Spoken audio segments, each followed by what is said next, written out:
नमस्कार दोस्तों, real horror stories में आपका स्वागत है। आज मैं आपके लिए लेकर आया हूँ उमर जहाँ कहानी का 10वां हिस्सा। कहानी शुरू करने से पहले आपसे गुजारिश है कि आप हमारे चैनल रियल हॉरर स्टोरीज़ को सब्सक्राइब करके बेल नोटिफिकेशन को ऑन कर दें। तो चलिए ज़्यादा देर ना करते हुए शुरू करते हैं आज की अपनी कहानी। नूरी उस लड़की को मारने के लिए आगे बढ़ने लगी। वो लड़की गिड़गिड़ाते हुए उससे अपने जान की भीख मांगने लगी। नूरी ने उसका गला पकड़ा और उसके पास आकर बोली, जीने की ख्वाहिश है तुम्हारे अंदर। वो लड़की नूरी को देखते हुए हाँ में सिर हिलाने लगी। नूरी ने कहा, ठीक है, तू जी ले, मैं तेरे पिता को मार दूंगी।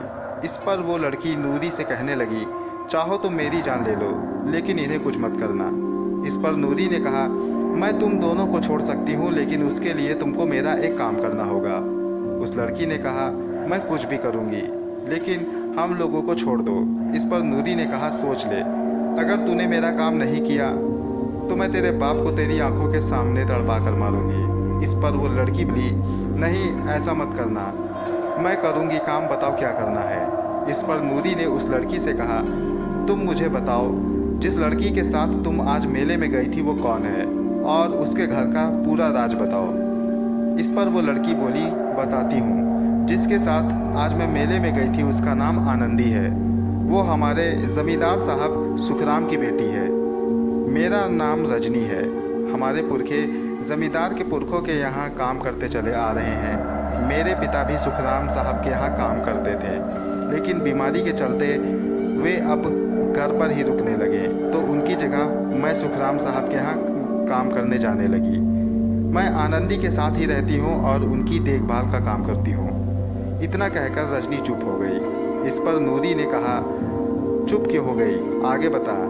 रजनी ने कहा, मैं बस इतना ही जानती हूँ।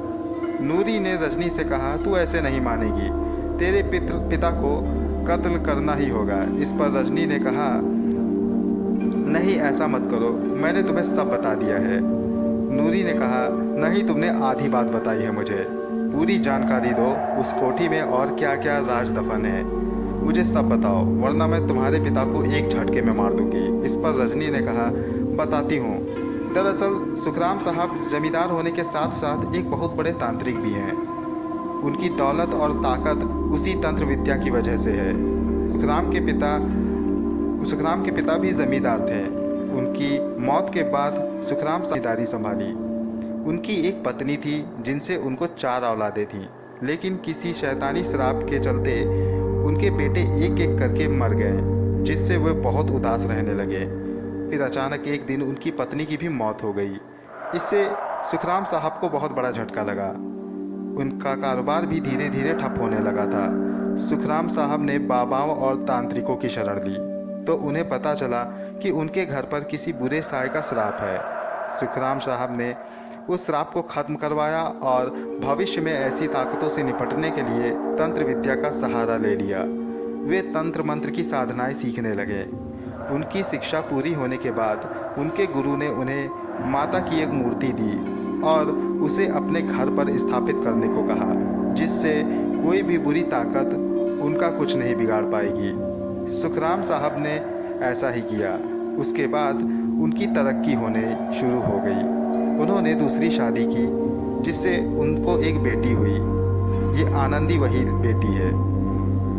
वो अपनी बेटी का बहुत ख्याल रखते हैं। बस इतना ही राज मालूम है मुझे उनके बारे में।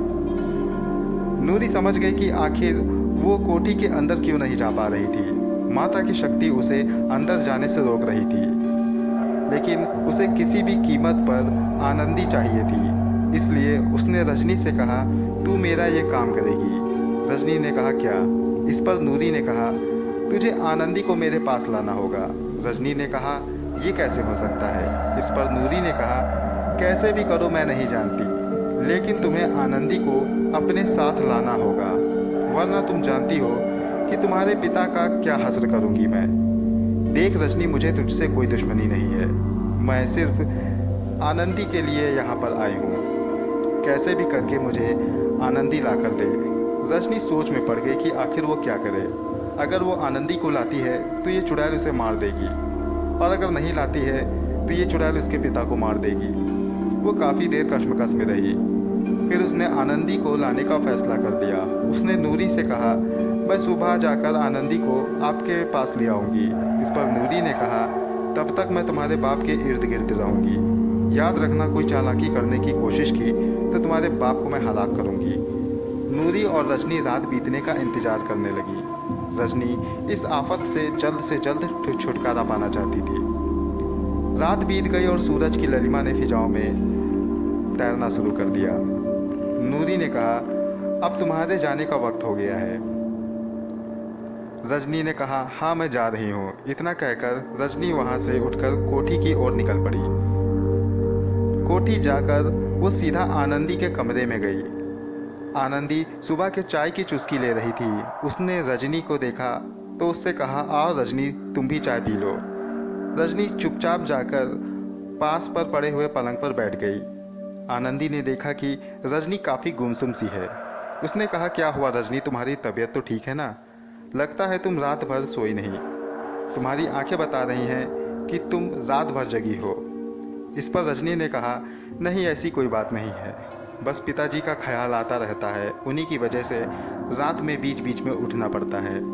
आनंदी ने कहा, क्या हुआ पिताजी को, वो ठीक तो है ना? रजनी बोली, हाँ पिताजी ठीक है। आनंदी ने कहा, फिर आज तुम इतनी गुमसुम सी क्यों हो? रजनी सोचने लगी कि आनंदी को वो सब कुछ सच बता दे, लेकिन फिर वो सोचने लगी कि अगर उस चुड़ैल को इस बारे में पता चल गया तो वो मेरे पिताजी को हलाक कर देगी। आनंदी ने कहा, रजनी कहाँ खो गई? रजनी ने कहा, कहीं नहीं, वो दरअसल पिताजी को लगता है कि वो अब बीमारी से ठीक नहीं हो पाएंगे, तो उनको मेरी फिक्र हो रही है। वो आपसे मिलना चाहते हैं ताकि वो आपसे मेरा कभी साथ ना छोड़ने की बात कह सकें। वो चाहते हैं कि आप मेरा ख्याल हमेशा रखें, वो रहें या ना रहें। इसलिए वो चाहते हैं कि मैं आपको वहाँ लेकर जाऊँ ताकि वो आपसे ये बात कह सके। आनंदी को ये बात थोड़ी अजीब लगी। वो सोचने लगी कि अगर रजनी के पिताजी को कोई बात करनी भी है तो मेरे पिताजी से कर सकते थे, लेकिन उन्होंने मुझे क्यों बुलाया?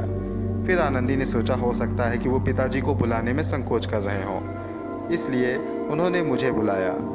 आनंदी रजनी के साथ चलने को तैयार हो गई। इसके साथ ही रजनी की दिल की धड़कनें भी तेज हो गई। वो आज आनंदी को मौत के मुंह में ले जा रही थी। आनंदी अपने कमरे से नीचे आने के लिए सीढ़ियां उतर रही थी कि तभी उसका पैर मुड़ा और वो धड़ से नीचे गिर पड़ी।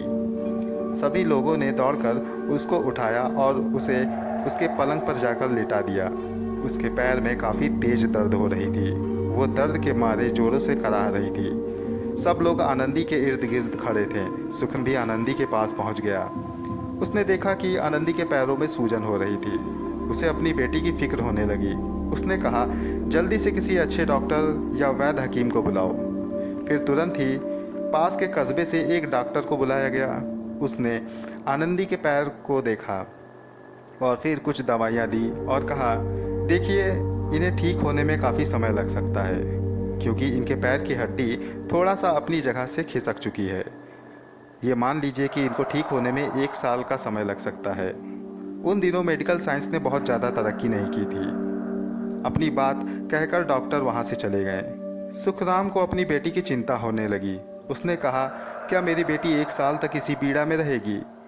क्या कोई वैद्य और हकीम नहीं है जो मेरी बेटी को जल्दी से ठीक कर सके? इस पर उनमें से एक नौकर बोला, मालिक मैं एक वैद्य को जानता हूँ जो अपनी जड़ी बूटियों से किसी भी मर्ज को जल्दी से ठीक कर सकता है। सुखराम ने कहा, कौन है वो? उन्हें जल्दी लेकर आओ। नौकर बोला, अनवर अली नाम है उनका, थोड़ा दूर जाना होगा उन्हें लेने। सुखराम ने उसे अनवर अली को जल्दी से वहाँ बुलाने के लिए कहा तो वो वहाँ से निकल पड़ा। रजनी की चिंता बढ़ गई क्योंकि चोट के चलते आनंदी को वो बाहर नहीं ले जा सकती थी। शाम को जब वो अपने घर आई तो उसने नूरी को सब कुछ बता दिया। नूरी काफ़ी तैश में आ गई।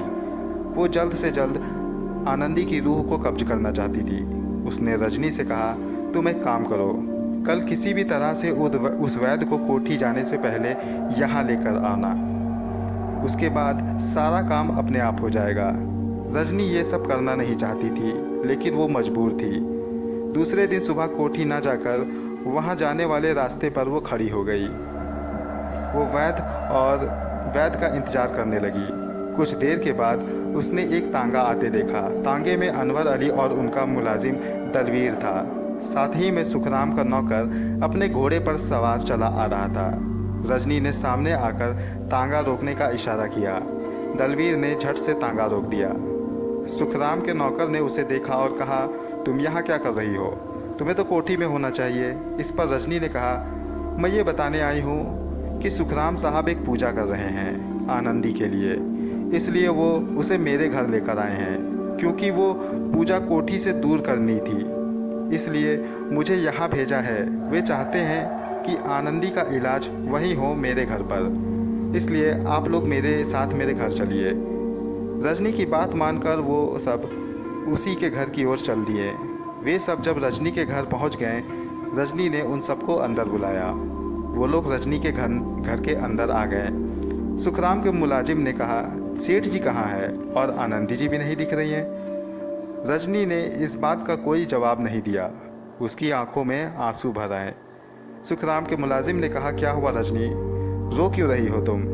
रजनी ने आहिस्ता आहिस्ता अपनी उंगली एक तरफ उठाई। उन लोगों ने उस तरफ पलट कर देखा तो सभी सन्न रह गए।